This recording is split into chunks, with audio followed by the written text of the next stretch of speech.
Good evening. This is a great audience, and people say, well, you just say that.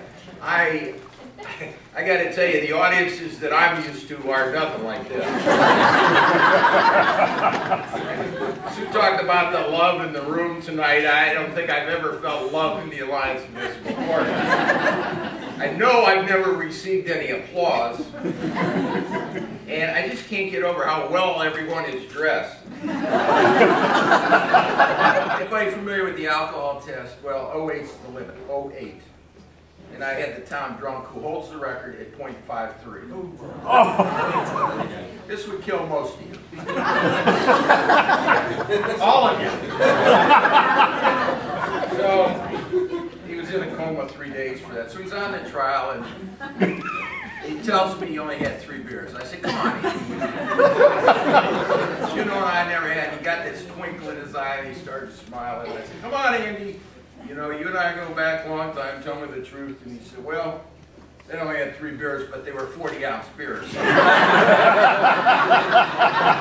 was an OBI trial, and the defense lawyer did an excellent job at telling the defendant not to take the stand. Things were going well.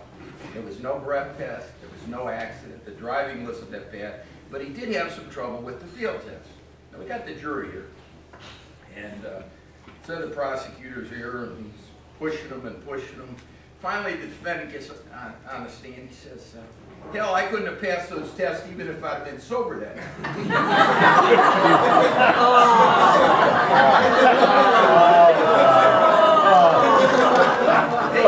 It gets better. I mean, half the jurors were laughing. I never swiveled that chair so fast because you're not supposed to laugh at anything. The defense lawyer's going like this. And the prosecutor's going like this.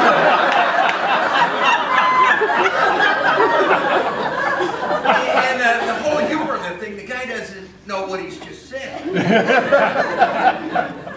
And we just go over this and over this, and he lost the case. Story, one of the jurors didn't come back. We have alternates, which is okay, but I was a little concerned. That's why we don't take as many breaks at lunch. We had one that got inebriated over the lunch hour.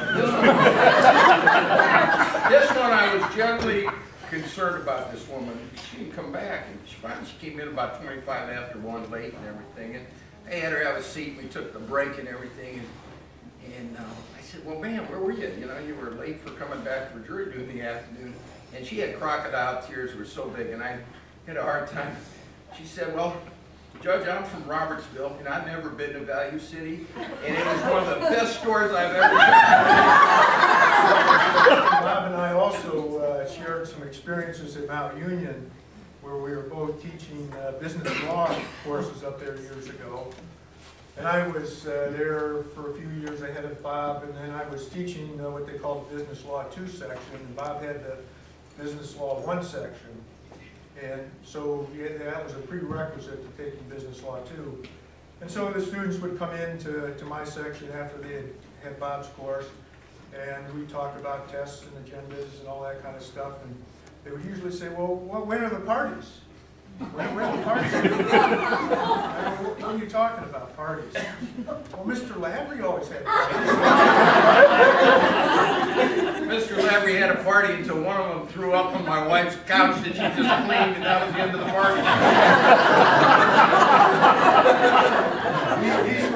I'd ask the students about these parties, and they'd say, oh yeah, they were a lot of fun, we had a great time. Don't remember exactly what happened, but it was a lot of fun. And the dean was generally not invited to. No. And so we lived together for a while. And you know, Bob was unbelievably hard-working. I mean, so hard-working that sometimes he'd come home, fall asleep in his suit, and I'd throw a blanket over him or something, you know. And, you know, then sometimes he'd get right up the next day and go right into work. And I remember Judge Wynn said, you know, Jeff, Bob looks like he slept in that night. Well, Judge, you know, he did. Do you know what Nike says? Just do it. You know, what did Mason say to Dixon? You got to draw the line somewhere. And you know how to eat an elephant, right? Yep, one bite at a time. All Lavery-isms. If you don't hear those in that courtroom, then you aren't paying attention to our courtroom. Now we've got a number of other stories here But I'll leave it with just one more sidelight. Now, Judge Lavery's talked about the way that people brings things in the courtroom. This is before he installed the metal detector. And by the way, while these courtroom renovations were going on, he couldn't miss a beat. He moved us all to the Firehouse Theater, so we had our jury trials in the Firehouse Theater. And you know, for Judge Lavery, it's not uncommon to do a jury trial every week, 2 jury trials a day. One time he did 3 jury trials in one day. He really got me kind of flustered when he actually did 2 jury trials at the same time, seating both and then running back and forth from 2 different courtrooms. I still am not sure what case I was trying at what time. But 2 minutes. I'm coming. This is like closing arguments. Right up to the end. I won't say it. When I call it. Yes. Yes. And if I don't call on you, be quiet. Common Pleas Court Judge. I could not have been a municipal court judge. Judge Lavery could have done my job. Judge Lavery could have been a Court of Appeals judge. Judge Lavery, in my opinion, could have been a very good justice on the Supreme Court. But he is the ideal municipal court judge. How many cases do you have a year? See the 5,000? clerk, 8,676 later. All of the common pleas with 5 judges is 5,000. So you have to be able to make decisions, make them very, very quickly. There's no time to sit up there and think about it and just won't shut up.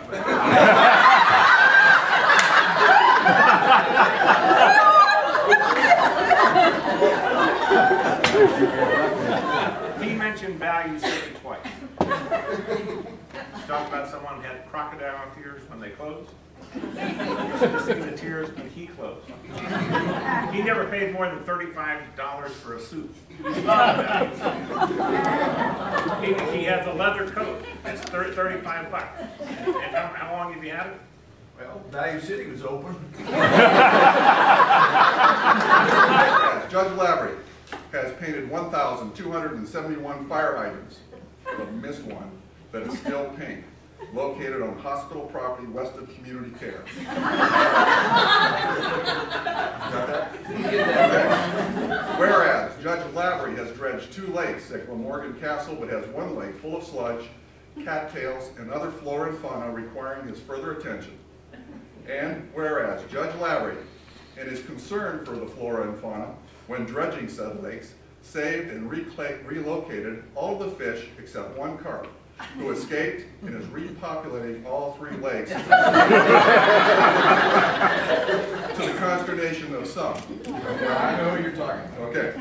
Whereas Judge Lavery, I lost my place, has picked up hundreds or thousands, who knows, of tires, sofas, mattresses thrown in the old Iron Horse Trail right-of-way, but there's still 1 tire located at 470 East Market Street that eluded him.